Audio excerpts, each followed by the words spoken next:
Okay, so this is Chapter 4, Life in the Colonies, Section 2, Colonial Society. If you are following along in the textbook, it's pages 107 to 112. This is a painting of a typical upper class colonial family. At the time, they were all very fashionably dressed. Their hair looked great.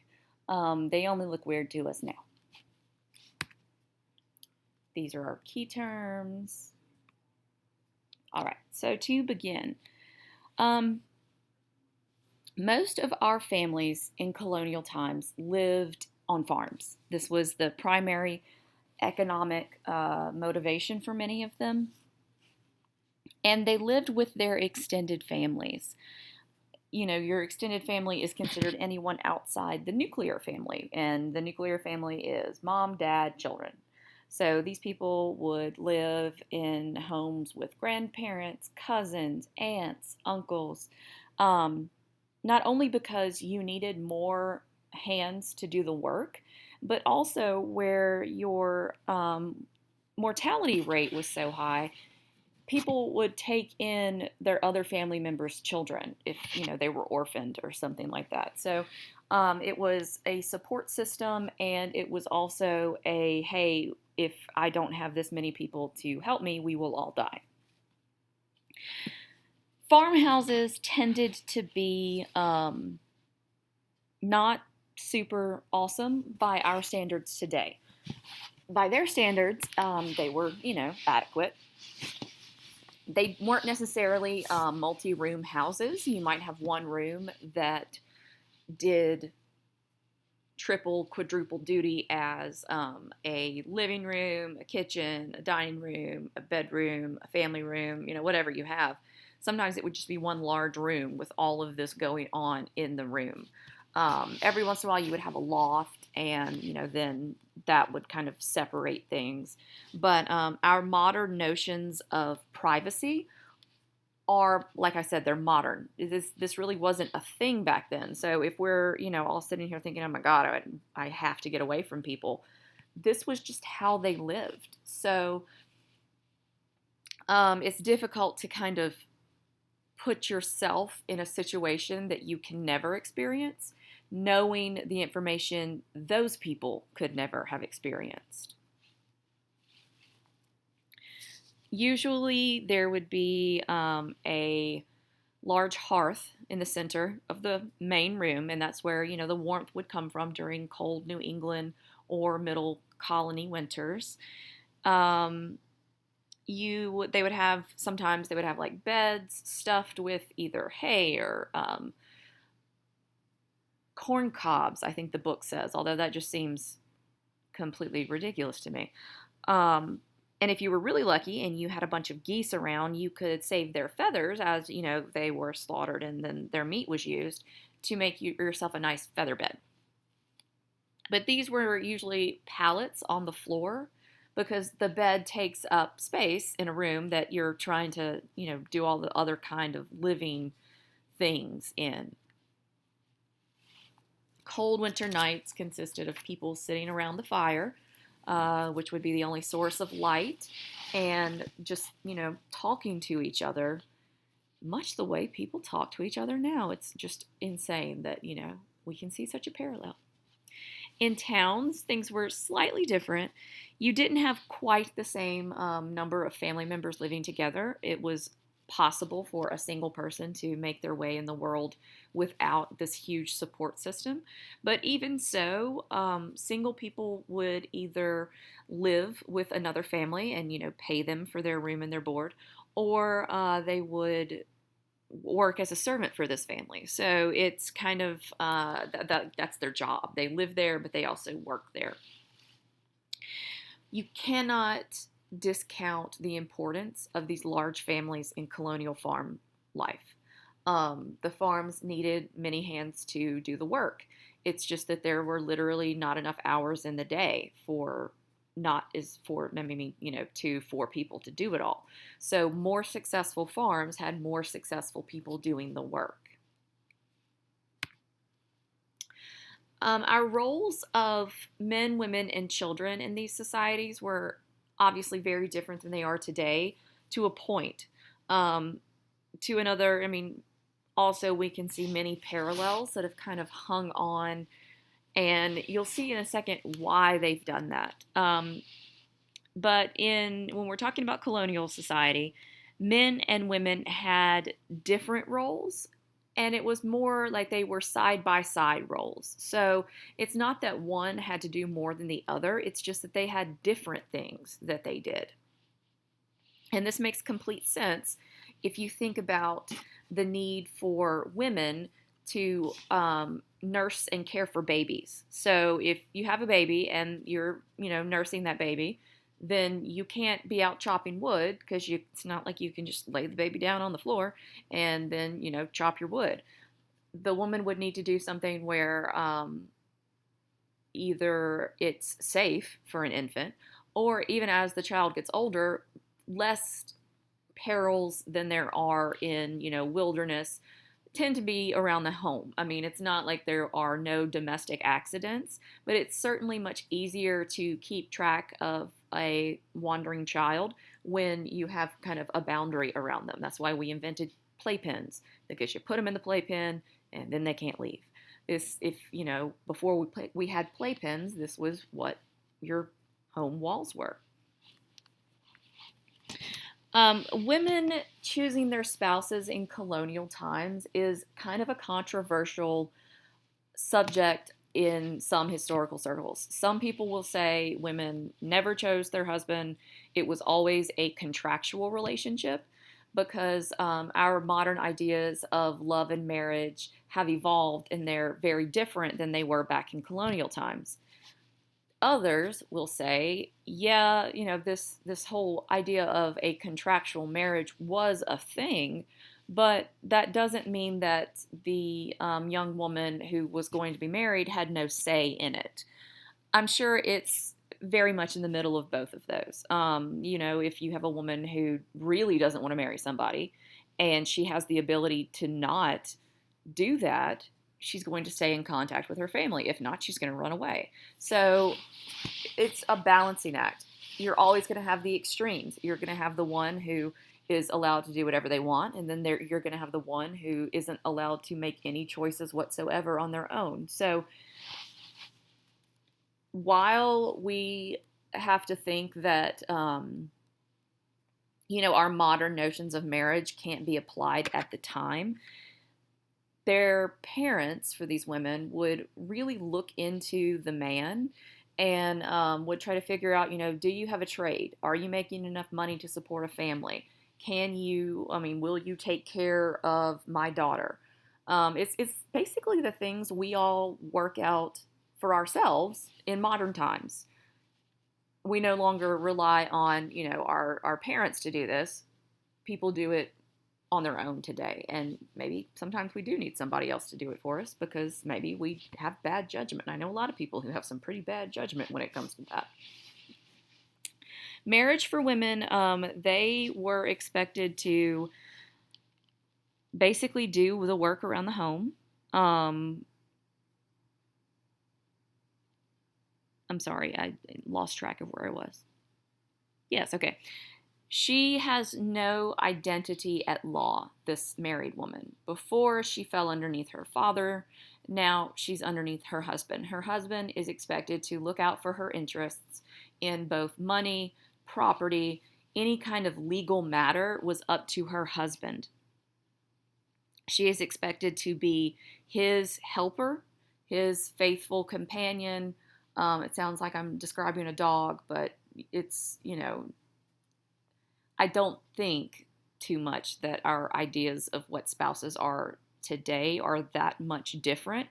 It's just that, now we kind of go, well, a woman, she can think and she can make up her own decisions rather than making it only the realm of the man.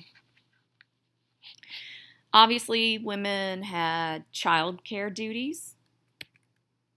They had cooking, they had laundry, they had spinning yarn, making clothing, the garden, milking cows, tending chickens, churning butter, preserving food. All of those things that are the stereotypical women's work, it got the name somehow. So it was because those were the responsibilities of women.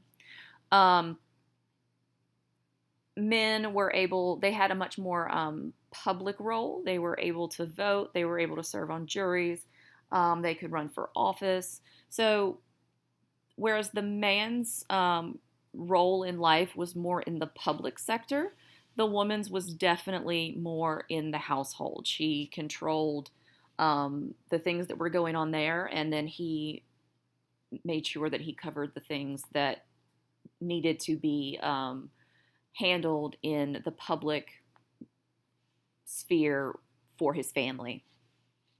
But again, like I said before, with this amount of work that's being done, simply because you're a woman, if there needs to be wood chopped and there's no man available to do it, it's not like you're going to sit down and wait for a man to come and chop the wood. You're going to do it. If something needs to be harvested and you don't have enough male hands, that woman's going to go out in the field and she's going to help, because if you are struggling to survive in kind of a frontier area, at that point it doesn't matter if you're male or female. It matters, can you do this, and then can we get it done? Public life was not the place for women. Sometimes they would be able to kind of run a business. So if they're a widow, their husband has died and their husband was a merchant, maybe she's going to take over his business and run it for him. But it's really more of a, she's running it in expectation of perhaps her children taking over that at some later stage. And I mean, just the same way it is now, you cannot assume that any politician doesn't talk to their spouse and ask for advice. And so it's the same way back in colonial times. If a man, needed some information, or if he just, wanted another opinion, it's not like he just would never go to a woman to ask. Maybe she knows. So he's going to go to the person that he thinks has the most information on the topic. So it officially, they have no role in public life, but we know that rules are kind of made to be bent and broken. So for every rule, there is always an exception to that rule. For children, they did not have at this time period an idea of childhood in the way that we do now. Children kind of were expected to start working around the age of 7. Before that, their life was very much what we think of as what children do. They played, they had games, people still do this. They play hopscotch, they play jump rope, they have marbles, they do sword fights with sticks. So, it's very similar to the childhood games that kids come up with today.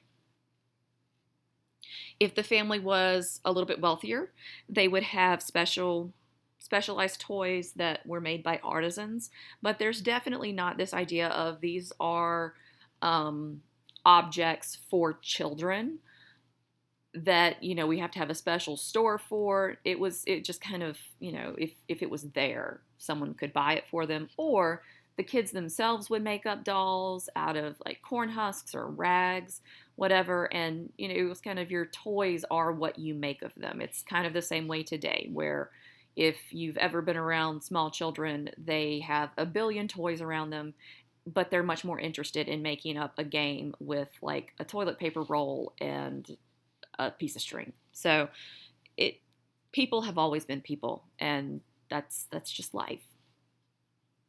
By about the age of 7, this is when children are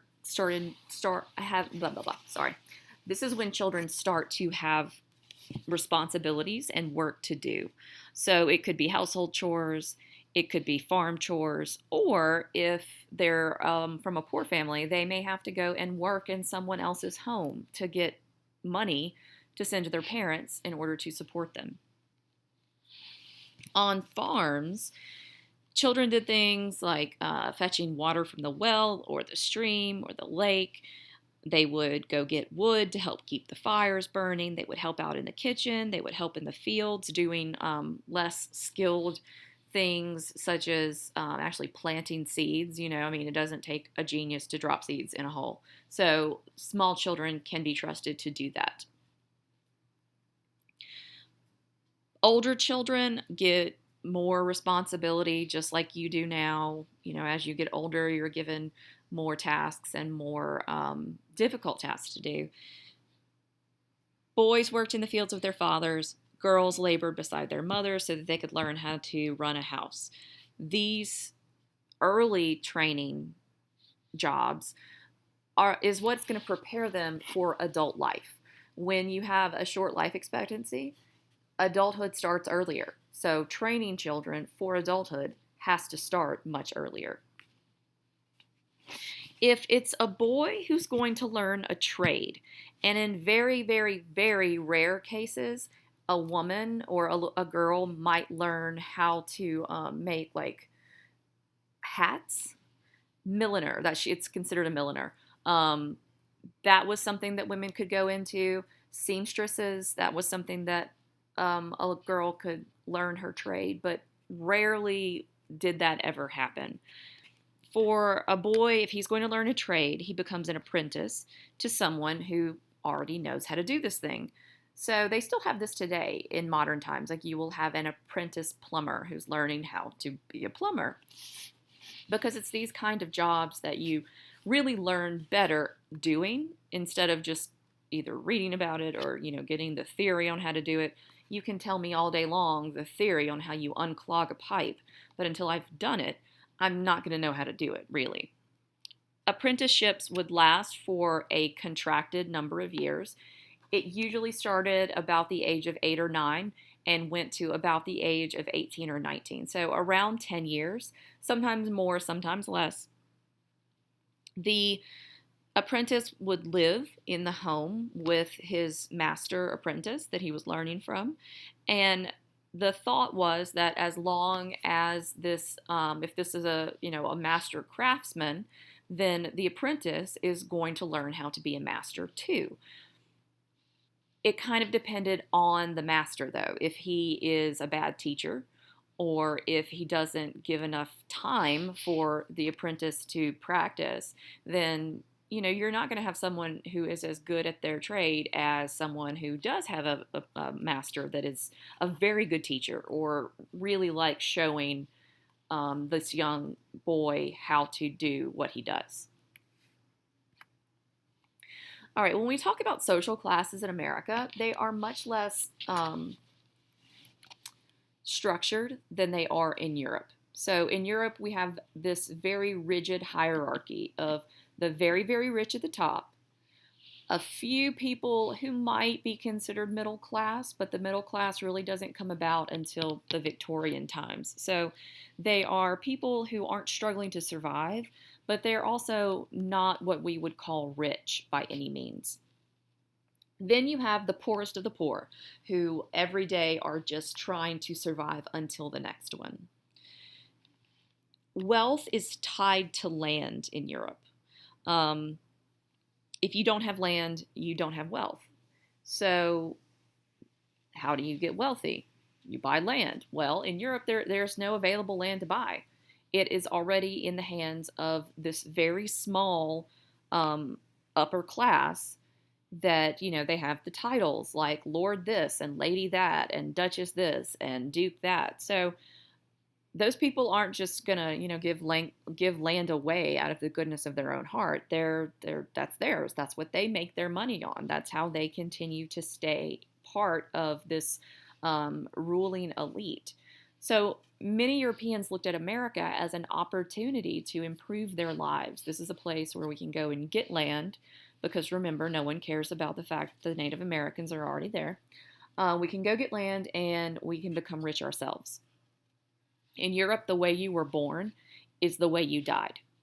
There was little opportunity for social movement upwards. I mean, you could always become a lot poorer. That's always your option. But you really couldn't become better than what you were born. And in America, you had the opportunity to better your future, better your children's future, and become something different than you might have had to stay if you had stayed in Europe. We do have the development of classes in America. It's kind of the human condition. It's what we do. Gentry is the very top of it. They included wealthy planters, merchants, ministers, any governmental officials appointed by royalty. You had some successful lawyers. You could also have people who are skilled tradesmen or skilled artisans that would be considered part of this. So, a goldsmith, if he's very good at his craft and he makes a lot of money, he would be considered part of the gentry. Anyone else who is just outstanding in their field. So, like we know the store Tiffany's.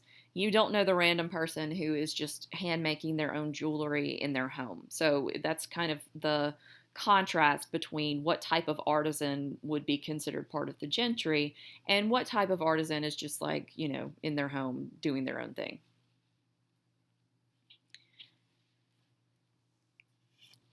There are fewer people that are considered gentry than any other class. In Virginia, there were about 50 families that held all of the land there. Virginia social classes mirrored European social classes considerably. And a lot of the places that maintained this plantation lifestyle had similar social classes to those in Europe. In New York, it is founded, since we know it's founded by the Dutch, these Dutch descendants, or even still, Dutch people that just kind of came over, they live in tons of luxury. They have gold mirrors, they have fancy clocks, they have carved furniture.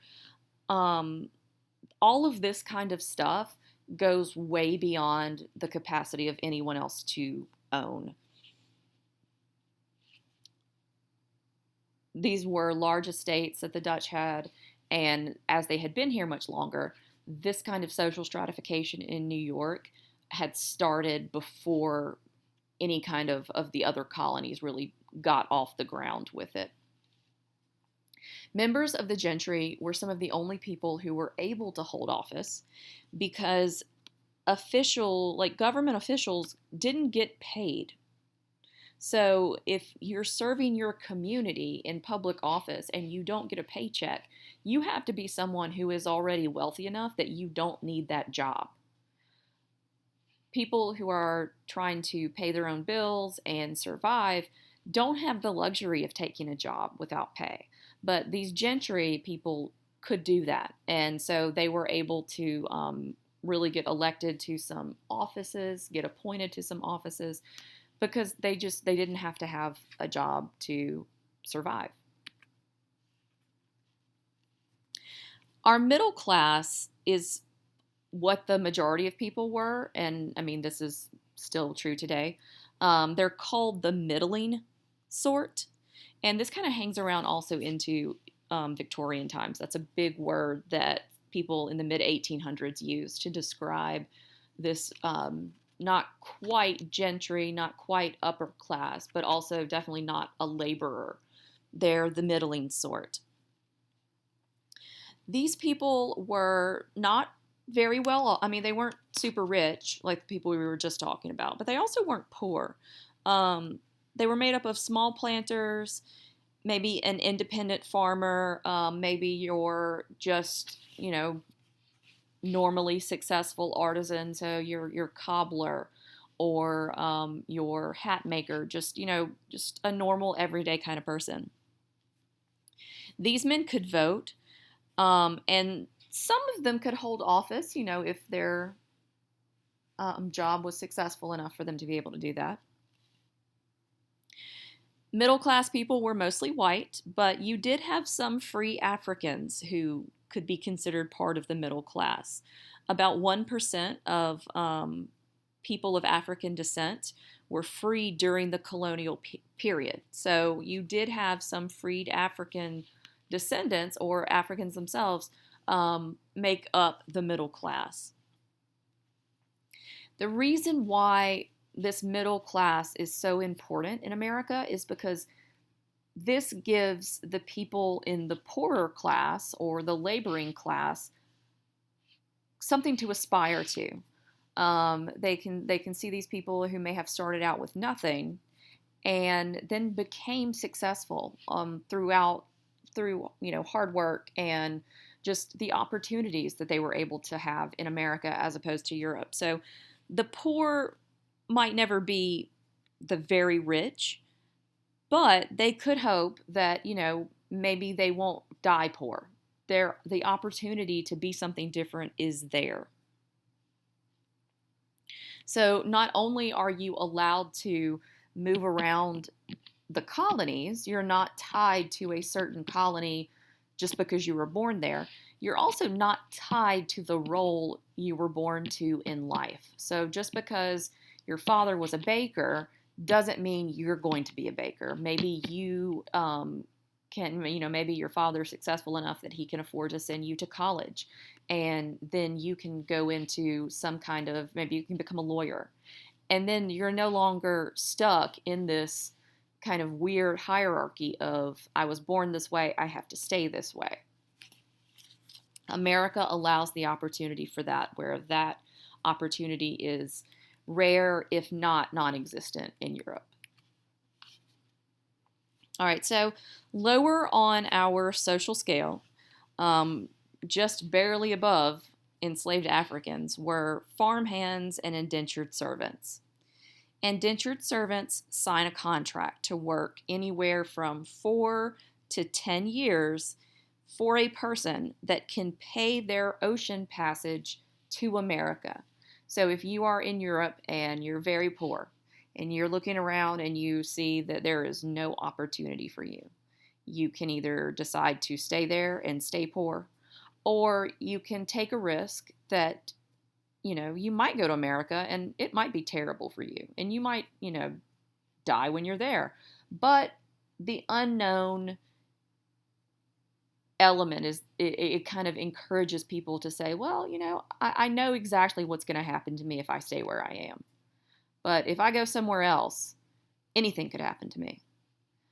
So it gives these people kind of a sense of hope and even a little bit more control over their future than what they had before.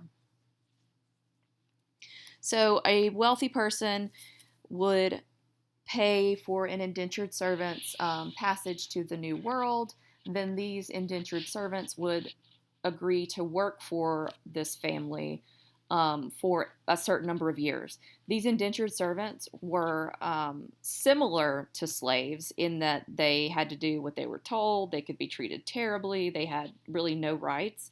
But the key difference here is that indentured servant knew that their term of work would end. The slave had no such idea. There was no freedom in sight for them. So don't get the idea that an indentured servant is the same as a slave. These indentured servants also usually chose to do what they did, whereas we know slaves don't get that choice. That's kind of the whole point of enslavement, is that you don't choose to do that. Most indentured servants in the 1600s came from England, but by the time we're getting into the 1700s, we have a lot more indentured servants from Ireland and Germany. These people were experiencing different economic pressures at different times, so that's why our populations are made up of different ethnic groups at different times. Like I said, during this time of indentured servitude, they had no rights. They had to obey their master, and they had to do the work that their master told them. They could complain. If they did, they could be whipped, or if they tried to run away, they could have time added to their service contract. At the end of this term, usually an indentured servant would have written into their contract some kind of payoff or reward that they would get at the end of their, it will say 10 years. So if you sign on to be an indentured servant for 10 years so that you can get to the New World, in your contract, you could specify, I want to make sure that you have to give me some clothes, a set of tools, and 50 acres of land at the end of my 10 years. You can't just leave me with nothing. About 1 indentured servant out of 10 became a prosperous landowner eventually. About 1 in 10 became an artisan. Some returned home to Europe because they just didn't like the New World. And then others just continued their earlier life of being poor in a different place. Just because you came here, it didn't necessarily guarantee you success.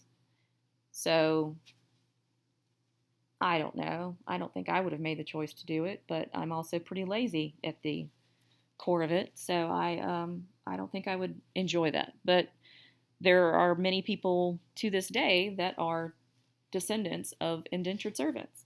And for a while there, indentured servants were, even after they worked their time and got their freedom, they were still looked at as pretty low class. And you were almost suspicious if you had at one point been an indentured servant, because it was almost like that that hint of poverty followed you even into the New World. All right, so we do have in our colonies free people of African ancestry. They were never a large portion of our colonial population, and by the time we have our first census under the new country of America in 1790, there were about 60,000 free people of African ancestry compared with more than 757,000 people enslaved. So some people who like to pretend that slavery was not as bad as it was will say, oh, well, there were all these, free Africans also as slaveholders. And yes, that did happen, but not as often as these slavery apologists would like to make it seem, to make themselves feel better about wanting to defend something as morally reprehensible as slavery. Free African Americans, or just free Africans, were allowed to own property anywhere, even in the South. They were able to become slaveholders. Sometimes they would purchase their family members who had been enslaved to set them free.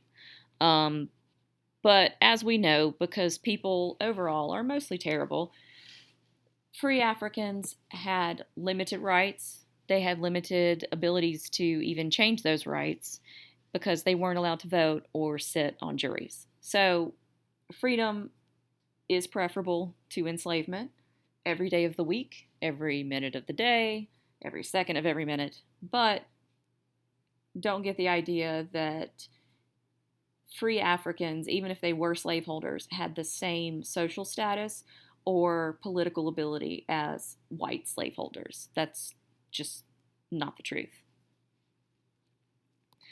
All right, so this is the end of section 2. Hopefully this has helped you find some of the answers to some of the questions if you were unable to find them in the textbook. And go ahead and check back for the next section as soon as YouTube is able to process it and allow me to upload the link.